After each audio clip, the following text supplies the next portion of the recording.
3, 2, 1, action! So Nick, how come the mastermind was sentenced to death in your last video when it had already been established that he'd been given a life sentence? I think they needed a retrial where he was given the death penalty by the judge. I didn't see that part, I only saw the trial the week before, which was the date given by the DWPF officer in reconstructions and reanimations. Fair enough. Listen man, I've got a train to catch. I'll talk to you later. It's fine. Enjoy your train journey. Trains! Thanks. Bye. Bye! Just thought I cleared that up. Now, onto the actual video.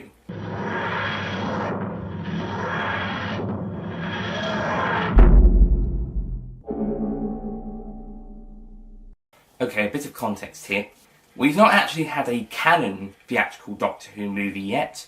The Peter Cushing Darn It movies are not canon. The movie is not a theatrical film, it's a TV movie. And K9 Timequake, out in cinemas later this year, hopefully, is not a Doctor Who movie. It's a Doctor Who spin-off movie, and though it may be a movie in the Doctor Who universe, it won't be a Doctor Who movie. It will be a K9 movie. So 4 Doctor Who films that aren't actually Doctor Who films have already existed. Back in 2011, David Yates, director of the last 4 Harry Potter films and the spin-off prequel, Fantastic Beasts and Where to Find Them, plus the first of its 4 upcoming sequels, wanted to direct a Doctor Who film. This has not happened, and I think the plans have been dropped for now. So if I was hired to make a Doctor Who movie, this is how I'd do it. In a way. Sort of. Number 1. The script. I'd write or hire a writer to write the best possible script for a Doctor Who movie. Of course it has to be cinematic, but it also has to be good and Doctor Who, of course. If I was going to choose a writer, then it would probably have to be the showrunner, e.g. if this movie came out in 2020, then it would probably be Chris Chibnall, or a collaboration with Russell T Davies, Stephen Moffat and Chris Chibnall. This idea will probably get overwhelming responses of NO!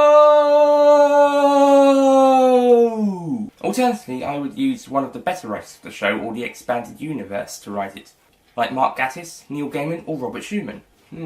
Maybe I should just hire Gaiman and Schumann. Number 2, the director. A good script is one thing, but the film will fall apart if there wasn't a director keeping it all together. Naturally, David Yates would be the first choice because he stated that he wanted to direct a Doctor Who movie. My second choice would be Steven Spielberg.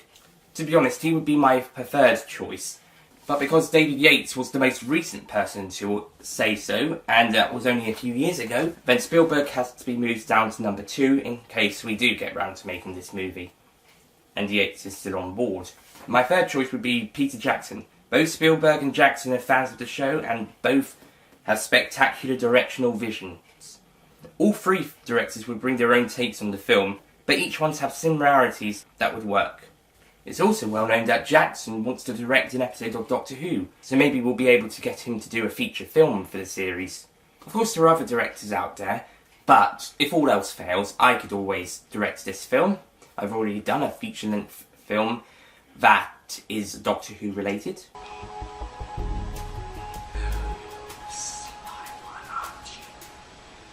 Don't worry, you bastard, I will sort you out very, very shortly.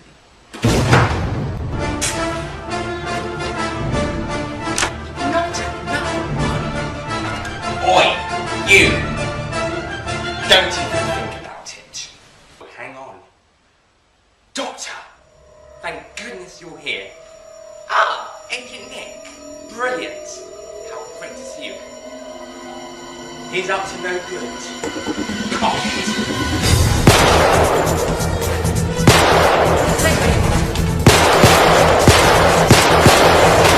Now, to bring my script in for this next bit, because there's a lot of people I need to list. Number 3 is the crew. The most important thing about making a movie is the crew behind it. Yeah, sure, you've got the director directing, the writers have written the script, you've got the editors editing it together, but without everybody else, it wouldn't be made. And here comes a big list of who you need to get. You need to get camera people.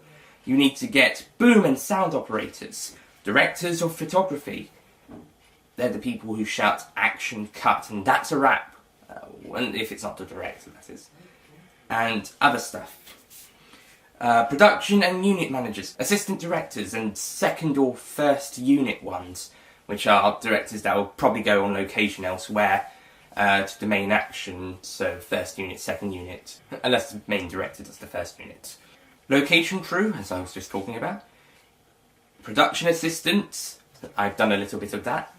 Lighting, grips, art department, set design, costume department, hair and makeup, props, models, not those type of models, there you go. Special effects and stunts, just to name a few general and basic jobs. Post-production crew includes editor, well duh, visual effects, sound and music, which I will talk about in a bit. There are hundreds of jobs, thousands in the movie industry, and I've just named a basic few that several hundred would do. If I did find a list of every single job, then we'd be here forever and I'd be going...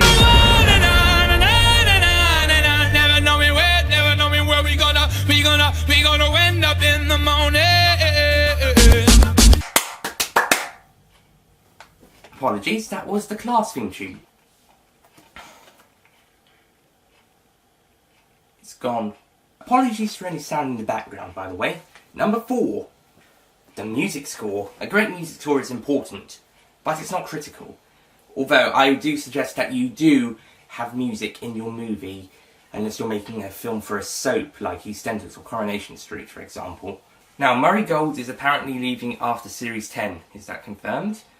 And a new composer will need to be hired. So either Day, Murray, or both of them could easily do this film score. Personally, I'd love to see John Debney come back to do the score, because he did such a fantastic job on the TV movies score, as my Doctor Who, the TV movie video, briefly explained whilst I was defeating the Mastermind. What could be even better is that if this movie was somehow tied in with the Paul McGann TV movie, then it would make sense for Jeff Debney to come back, and he could also reuse some of his soundtracks from the movie. Not all of them, just some tracks like the theme tune, for example.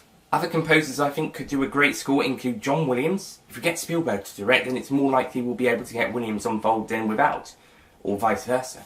Also on the list are Hans Zimmer, Michael Giacchino, David Arnold, Alexander Desplat, Alan Silvestri, Edward Schwimmer, John Powell, Patrick Doyle, Harry Gregson Williams, Howard Shaw, Alan Menken, and Danny Elfman. Number 5, the cast. The characters are the most important part of any story aside from the actual story itself, and getting the right cast is essential for a good film. A bad actor can potentially ruin a great film. George Lazenby on Her Majesty's Secret Service.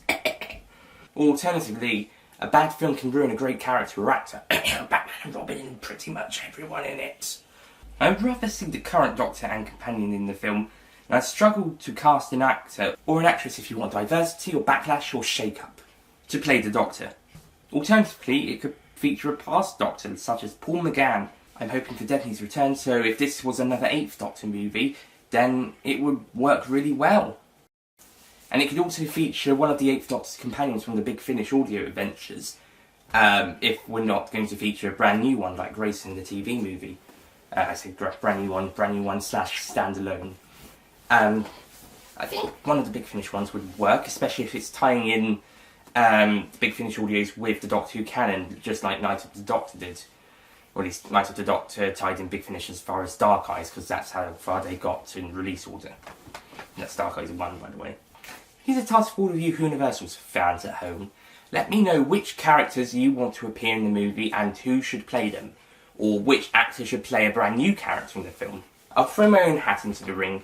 Okay, if we're going to do an 8th Doctor movie, sequel to the TV movie, etc., or whatever, then Paul McGann to return as the 8th Doctor, featuring one of his companions from the Big Finish audio adventures, such as Charlie, Lucy, etc., played by their actresses, respectively, India Fisher and Sheridan Smith for those two. Alternatively, you can have the one-off companion, or maybe just one for future movies if you decide to have them. Or the Paul McGann spin-off that fans want. This could possibly be the pilot of, well, it worked for Star Wars The Clone Wars. And finally, I would get Roger Moore, because he wants to be in a Doctor Who episode, as a mentor, ally, or friend, or all three, of either the Doctor and or the companion, or companions if there's more than one. Yeah, and Roger Moore's a great actor. If you've seen any of his James Bond films, you'll know how great he is. And we've already got a Bond actor in the series, Timothy Dalton, as Rassilon in The End of Time. So it shows if one Bond can be in a Doctor Who film, it shows another. My two favourite franchises coming together. And finally, number 6. The audience. The film's main target audience is for Doctor Who fans of all, if not most, ages. Please note that the certification of the film may restrict some audiences to watch it, but I don't think it'd be any higher than a 12A. It's probably going to be PG 12A. So you probably could get most, if not all, audiences in to see it, although under 12s would have to be accompanied by an adult of 18 years and over if it's a 12A. It would be the fans that most appreciate it and would most want to go and see the film. Sci-fi fans would also have a similar thing, and it's Doctor Who. Who doesn't love Doctor Who? Apart from Hillary Clinton. But she's not Donald Trump, so I still think she would have been a better president, even though she doesn't like Doctor Who. Do you like my sunglasses? I put them on to look cool at the end of this video. Right then, thank you for watching, and don't forget to tell me who you think should appear in a Doctor Who movie, whether as a character who's appeared before, or as a brand new character. Could be anyone, so long as they're alive, and within reason, and easy to work with, and won't cause any problems. So, yeah. Just let me know by the next Prime Week, and I'll do a video on that before the new Series 10, so your suggestions, put them in the comments below, and yes, you can do them on Twitter and Facebook as well. I need the other Whoniversals members to check those regularly until the next Pine Week, where I suggest the next Pine Week so I can get them all together so I can record the video. Perfect. Whether for a Teal Week or a Bizarre Week video. It will be, I'm not certain. We'll see what the others think. So, that's pretty much it from me, and I shall see you guys next time. Thank you for watching. And I hope you got some sort of indication of how to make a Doctor Who movie. Somehow I don't think you have. Oh well, until next time folks, bye. May the TARDIS be with you. 3, 2, 1, cut. Right, that's a wrap.